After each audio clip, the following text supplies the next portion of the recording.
Bom, pessoal, bom dia a todos. Todo mundo me conhece, sou o Guilherme Henrique, e vou apresentar para vocês um pouquinho do que eu trabalhei com o pessoal lá do Laboratório de Qualidade e Eficiência Energética, onde fui coordenado pelo professor Marcelo e com os outros coordenadores, que é o Saulo, né, o professor Saulo de Instalações, e o Walter Ley.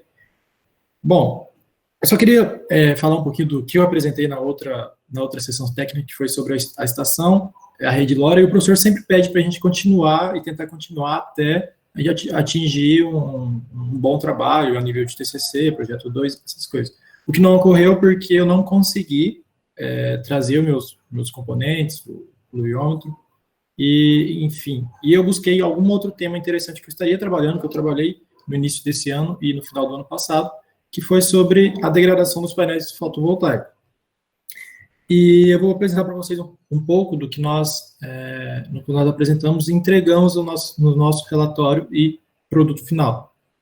Essa aqui é a agenda que eu vou seguir no decorrer da apresentação.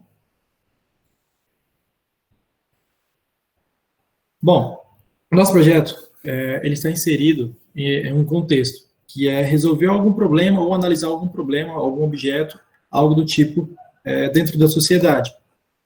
E o contexto que está inserido no nosso projeto é o seguinte, é que a industrialização está presente no nosso cotidiano há tempos. Nós passamos por várias revoluções industriais, agora nós estamos vivendo a indústria 4.0, IoT, conectividade, só que essa implementação, ela exige muito do meio ambiente. Para você produzir um determinado equipamento, você precisa de matéria-prima, e muitas vezes essa matéria-prima, a sua extração pode prejudicar o meio ambiente, e buscam-se alternativas sustentáveis para atender essa demanda, porque a população cresceu muito, tiveram diversas teorias malthus, neo-malthusiana, marxistas, do que nós não conseguiríamos atender a demanda, principalmente Malthus, né, teoria malthusiana, que disse que nós não conseguiríamos atender a demanda da população. A população ia crescer muito e o alimento não ia crescer. Só que com a implementação, com a industrialização, a utilização de equipamentos do campo, ou até mesmo para acelerar os meios de produção, nós conseguimos atingir isso. Só que está gerando um impacto negativo. Ele não está sendo sustentável. O que quer dizer sustentável em síntese? É você produzir o necessário para a sua população sem prejudicar as gerações futuras, que as gerações futuras possam ter o controle, possam usufruir desses recursos. E uma maneira de a gente suprir as necessidades que a industrialização trouxe para a gente é buscar alternativas. E uma dessas alternativas é a energia solar. Porque para os equipamentos, geralmente você precisa alimentá-los. E a alternativa que você busca, geralmente, no meio ambiente, é a utilização de termoelétricas, hidrelétricas, energia solar e a eólica. Só que, se você parar para pensar nas duas primeiras que eu comentei, a termo e a hidrelétrica, ela tem um impacto ambiental muito ruim, o que entra no termo anterior que eu já disse, de ser sustentável. Então, a energia solar ela veio para ajudar, para você não ter esse impacto ambiental e conseguir auxiliar nessa produção, visto que a industrialização ainda vai ocorrer de maneira demasiada. Bom, e a energia solar ela surgiu há muito tempo já, 30 anos, e ela vem passando por adaptações, de acordo com como o sistema vai evoluindo, ela também tem que evoluir junto. E, primeiro, quando ela foi desenvolvida, ela foi criada off-grid. O que significa off-grid? Significa que o que você produz na sua casa fica na sua casa. Você vai ter um banco de baterias que vai armazenar o que excedeu, o que você produziu, o que você não consumiu, você armazena esse banco de baterias. Tem todo o processo, né, de inversor de frequência, que é captado, passa para o inversor de frequência, porque o que é coletado é corrente contínua, passa por esse inversor, o que nós utilizamos geralmente é alternado. Então, tem essa conversão, que eu não vou entrar em detalhes mais sobre, mas a síntese, sim, é isso. Você consegue compreender. Só que o banco de baterias, a bateria em si, ela é formada por materiais que não são tão legais para o meio ambiente. Com isso, houve pesquisas e evoluiu, como naturalmente. E surgiu o sistema on-grid. O que significa esse sistema on-grid? Que você produz o que excede da sua produção, você consegue passar para a concessionária, no nosso caso é a Energisa, eu creio que seja a Energisa ainda. E isso mudou um pouco o modo de pensar de você produzir, conseguir vender e abater na sua conta de energia elétrica. Isso foi bacana porque você não precisa criar hidrelétricas, criar termoelétricas, usar os recursos naturais de maneira errada para criar esses meios de transformação de energia. E justamente nesse contexto é que está inserido o projeto. Por quê? Os painéis solares, os painéis fotovoltaicos, eles são utilizados 5, 10, 15, 20 anos, só que acontece que eles são expostos aos intempéries, que são intempéries, chuva, granizo, tudo que a natureza produz, sol, eles passam por esses intempéries e acabam sendo prejudicados. E justamente nesse parâmetro, nessa seara, é que o objetivo da pesquisa é avaliar a degradação dos painéis fotovoltaicos que se encontram no IFMT, no nosso campus Octaíde, e eles têm aproximadamente 25 anos de uso. E nós analisamos os parâmetros elétricos e aplicamos algumas formulações teóricas sobre o assunto. E para atingirmos esse objetivo, nós utilizamos de um material e uma metodologia específica, de métodos específicos, no qual esse processo de escolha ela foi dividido em 4 etapas, onde a primeira, nós fizemos uma revisão da literatura, analisamos trabalhos já publicados, artigos, livros, que serviu para conceituar termos importantes e ver que tem trabalhos publicados em relação a essa revisão sobre as placas, como que estão sendo os parâmetros dela, tem métodos já aplicados, e nós pegamos o que era interessante, né, que nós conseguiríamos aplicar na nossa realidade, e separamos e bolamos mais ou menos o que nós precisaríamos para o projeto. E a partir disso, a segunda etapa consistiu no quê? Em nós identificarmos o que nós encontramos na literatura, trazer para o nosso contexto, e a partir disso para realizar o que nós pesquisamos, o que nós teríamos que comprar. Classificamos os componentes e realizamos as compras. E a partir disso, houve o desenvolvimento do protótipo, no qual nós fizemos a montagem, seguimos o circuito, algum esquema de circuito, fizemos a montagem de um protótipo. Abrindo um parênteses nessa etapa, é que o desenvolvimento ficou prejudicado por toda a pandemia. Nós estávamos começando o desenvolvimento, nós realizamos alguns testes, que é a próxima etapa, e quando a gente foi montar o produto final, nós tivemos que parar.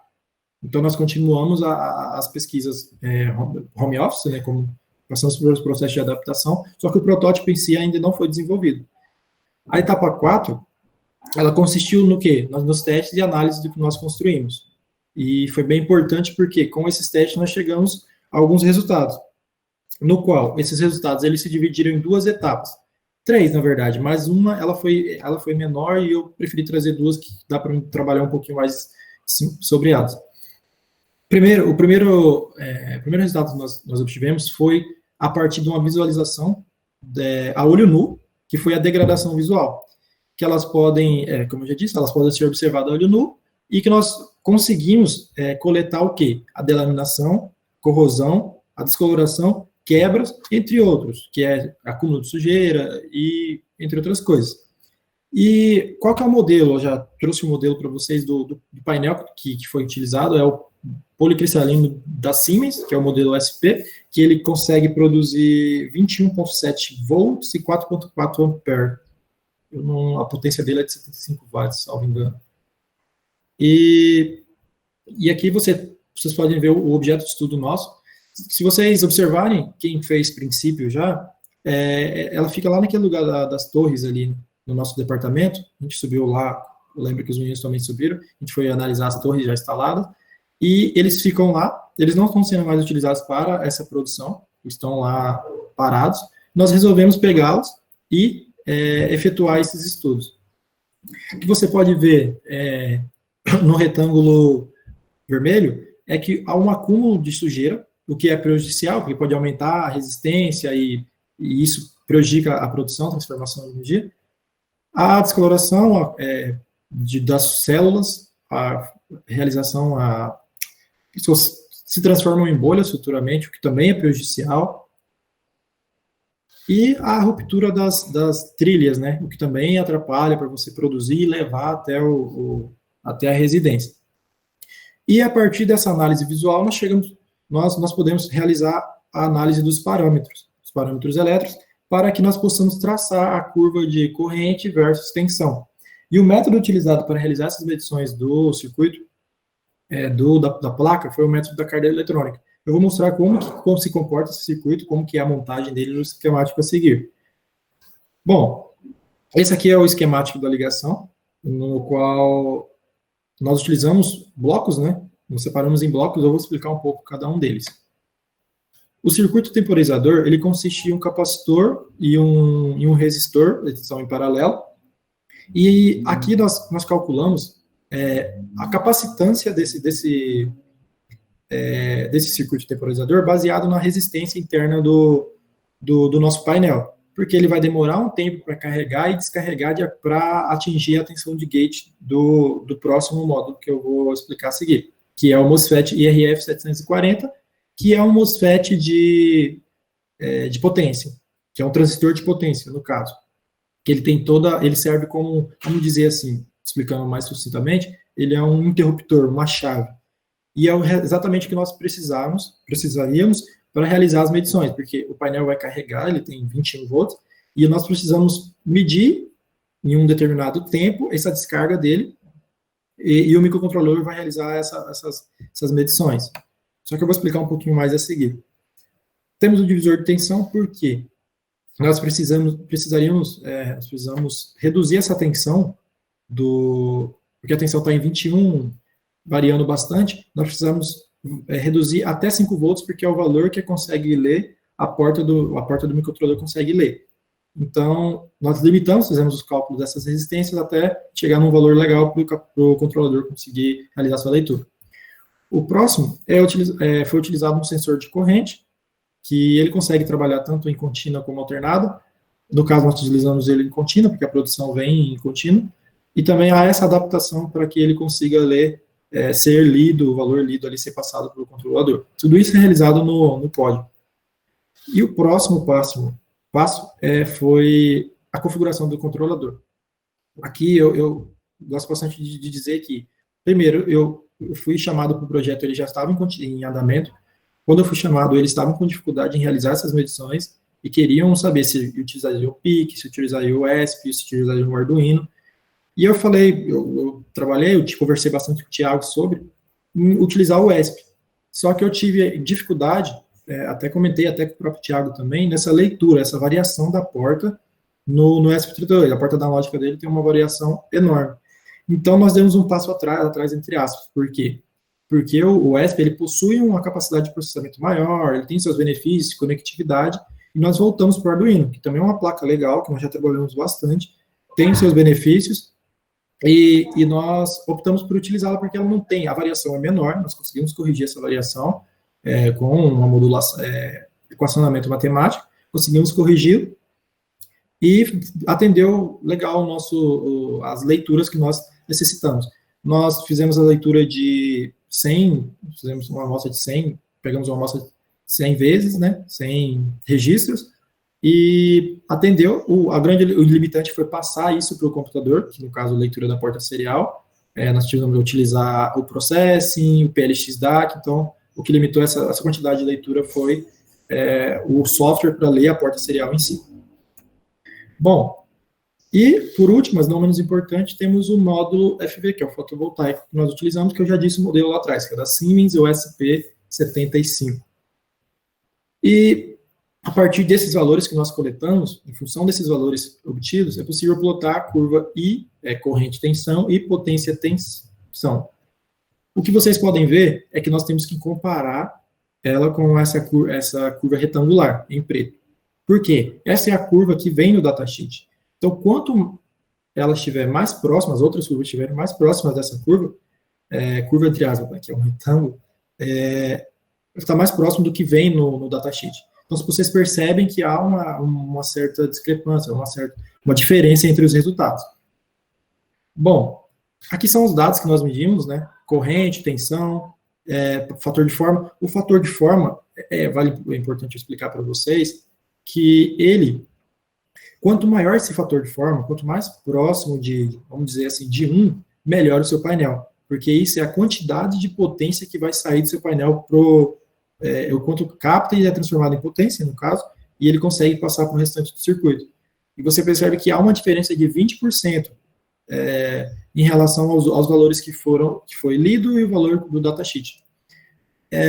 Geralmente nós utilizamos o datasheet para realizar essa comparação, porque nós queríamos saber o quanto há de perda entre ele novo e ele com 25 anos de uso. E a partir da análise desses resultados, nós podemos observar e tirar algumas conclusões, claro. E a primeira delas foi o quê? Houve a identificação dos problemas, nós conseguimos constatar que houve degradação daqueles painéis, seja por mau uso, mau cuidado, ou pelos intempéries da natureza, nós classificamos isso. O quê? Nós também percebemos que houve um aumento considerável da resistência em série, o que prejudica a produção, diminui a produção, e o resultado da saída, ele foi 12,9% menor, e isso já é perda, né? Então, se o usuário ele compra esperando 100%, então ele não conseguiu atender essas especificações, até mesmo no datasheet. E realça a importância da manutenção preditiva. O que consiste a manutenção preditiva? Foi até o Rodrigo que me ensinou, me explicou isso lá no trabalho que ele fez, que é aquela manutenção que você vai analisar, você acompanha o seu protótipo, assim, entre aspas, o seu equipamento, em todo o decorrer da vida dele, vai poder identificar uma peça que pode estragar, uma peça que vai, e você troca antes de você fazer ter que parar todo o processo para realizar essa troca. Você já troca, o maquinário consegue trabalhar, demora mais a estragar, então você prevê o que vai acontecer, você acompanha mais de perto o seu equipamento. E isso é interessante porque você vai evitar perdas, você vai ter menos prejuízo em várias áreas. E foi isso que eu queria passar para vocês, agradeço a presença, principalmente, a atenção,